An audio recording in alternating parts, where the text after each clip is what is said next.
So why should you be spending any of your time listening to a restaurateur? Listen, for most of America's history, we were a manufacturing economy. Now we're a service economy, and dramatically so. More than 3/4 of our GDP is driven by service industries. Globally, it's more than 2/3. Which means that statistically speaking, if you're watching this, you and I do the same thing for a living. We might sell people different stuff, but we're all in the business of serving other people. And I believe if you do that through the lens of hospitality, you will be more successful. My name is Will Guidara. I'm a restaurateur and author of the book Unreasonable Hospitality. My restaurants over the years included 11 Madison Park here in New York, which in 2017 was named the #1 restaurant in the world.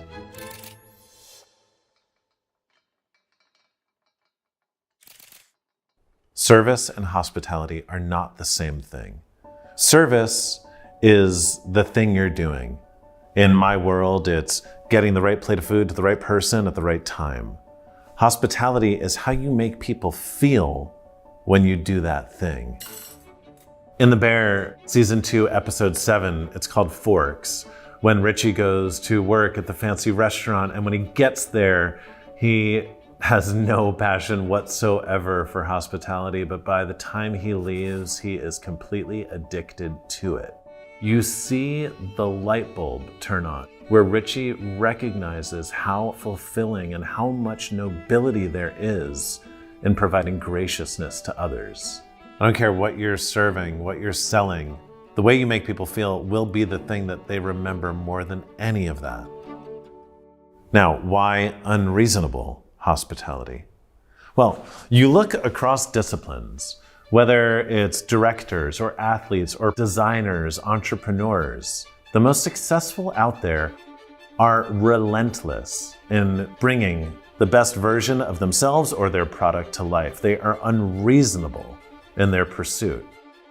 Unreasonable hospitality, really, it just means making the choice to be as unreasonable in pursuit of how you make people feel as you are the product you're selling those people. I don't care how good your product is. I don't care how strong your brand is. Eventually, and this is not a subjective statement, it is objective, history has proven it to be true, someone will come around and build a better product or create a stronger brand. It's simply a matter of how long it will take. The only competitive advantage that really exists comes through investing consistently and generously into relationships. Because relationships take a long time to build. And when built the right way, the loyalty you get takes an incredibly long time to erode. And the best way to invest in relationships comes through hospitality. What I found is unreasonable hospitality happens when you can motivate a team of people to do 3 things. 1, be present. What that means is caring so much about the person you're with that you stop caring about everything else you need to do. And these days with cell phones as perpetual distractions in our pockets or with our ever-growing to-do list, it can become really difficult to slow down for long enough to actually listen to those around us. With hospitality, sometimes you need to slow down in order to speed up. Number 2, take what you do seriously, but take yourself less seriously. Way too often, people in customer service let their self-imposed standards get in the way of them giving those around them the things that will bring them the most joy. The moment you let your brand tell you that you are not allowed to do something that will make one of your key stakeholders happy, then the entire relationship has gotten out of whack.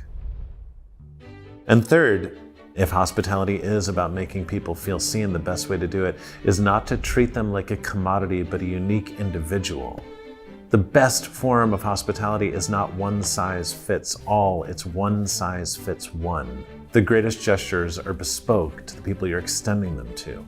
You give them the stories that they will be inclined to tell over and over and over again, doing your marketing on your behalf far better than you'd ever be able to do it yourself. At 11 Madison Park, we created a program that I called the Dreamweaver program. every single night doing countless little gestures that made our guests feel seen.